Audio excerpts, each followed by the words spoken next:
So I'm going to go over, first things first, some laboratory and diagnostic examinations that are used to diagnose these GI disorders that we're going to later talk about. Okay, so the very first one that I want to give you some info on is your upper GI series, okay, or UGI. You'll see it abbreviated as sometimes. What this is, it's a barium swallow. Okay, they're swallowing barium. Barium is a contrast, right? A contrast medium that they're swallowing, and then pictures are being taken. Okay, some nursing interventions and patient education that you want to get or provide for your clients is to make sure that they're NPO. Okay, nothing by mouth, no smoking, even. Okay, no smoking, and you want to make sure to instruct them to expel all of the barium. Okay, try to expel all of the barium that is within their body. Okay, even a laxative, administering a laxative, or instructing them to take a laxative can also help to make sure all of the barium is excreted from the body. Another key thing is to increase fluids. Okay, increase the fluid intake to make sure that will also ensure that the barium is being excreted and to keep them hydrated as well. Another thing that you should make sure, number one, this probably should have been listed first, is allergies, okay? Any allergies. You want to make sure that they are not allergic to any iodine or any of that. No shellfish allergies, no iodine, okay? Because that can interact with the contrast or the barium, okay? The next one would be a tube gastric analysis. And what this is, they're aspirating the fluid at the acid. Okay, they're aspirating the stomach contents and the acid within the stomach to see how acidic it is. Okay, to determine the amount that has also been produced in the stomach. Okay, so patients, before they have this done, they should receive like anticholinergic medications at least 24 hours before the exam. Okay, they should also be NPO. After that anticholinergic medication, they should be NPO, no smoking as well. And then this is done via nasogastric tube. So this is done through an NG tube. Okay. The next one is an EGD. Okay, this is an esophagogastroduodenoscopy. Ooh, I didn't butcher it. Yay. Yay me. So this gives direct visualization.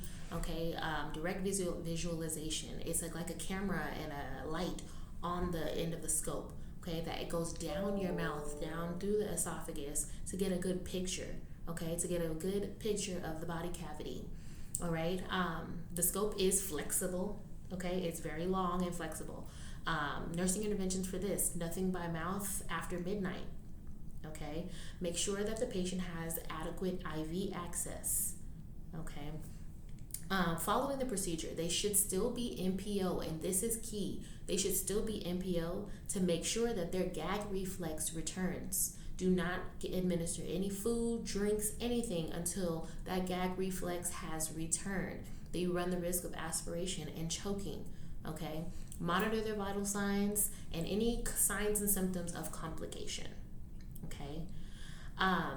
Some laboratory exams that... You know what? Are we gonna go over labs right now? Yeah, I guess we'll still go over. We'll go over some labs. Your stool, so stool testing and fecal occult blood, right? So this is to the examination of stool for occult blood. Okay, blood that's not able to be seen by the eye. Okay, so like little microscopic pieces of blood in the stool. Okay, the patient will usually collect this at home in the appropriate containers. And you want to make sure to instruct your patient when they are collecting this at home. The instructions are key because they're going to be freaked out, first of all, that they have to take a sample of their own stool, for one. Two, they need to do it correctly. Okay, they need to do it correctly to not mess up the sample, right? So you want to make sure that the sample is free from any urine, free from any tissue or toilet paper, okay, wipes, whatever they're using, okay? It has to be free and out of the sample. We need the stool and the stool only, okay? You also want to instruct the client to avoid eating organ meats 48 hours prior to collecting the sample, okay? This can throw off the result.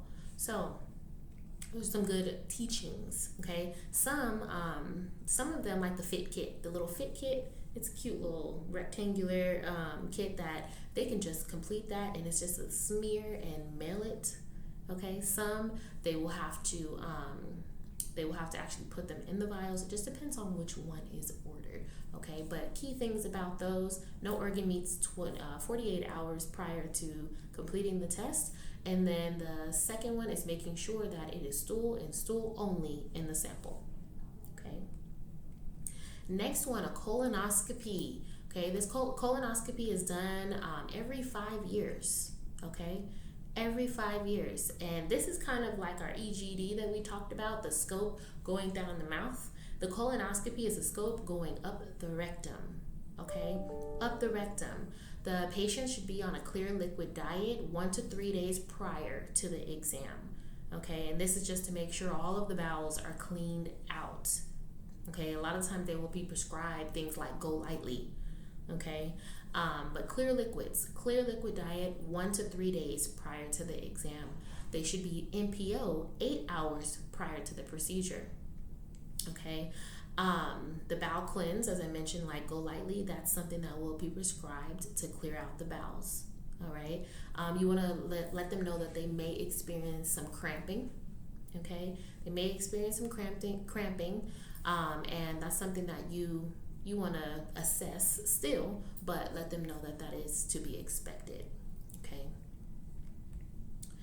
A stool culture. Okay, so this is also a stool specimen is collected. It can be collected by the patient as well at home, and given those same instructions. Okay, stool only. We don't want anything else or to contaminate the sample.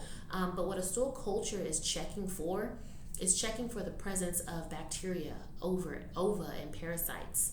Okay, and this needs to be taken to the lab within 30 minutes of the collection. Okay, 30 minutes. Make sure they're wearing gloves too, because ew. There's also, so like we talked about the upper GI series, there's a lower GI series. So you see like the pattern, we've gone from like the test that test upper, and now we're talking about the tests for the lower GI, right? So the lower GI series, this is like our barium swallow, but instead we're not swallowing it, right? We're doing it lower. So it will be administered via enema. So it will be a barium enema, okay?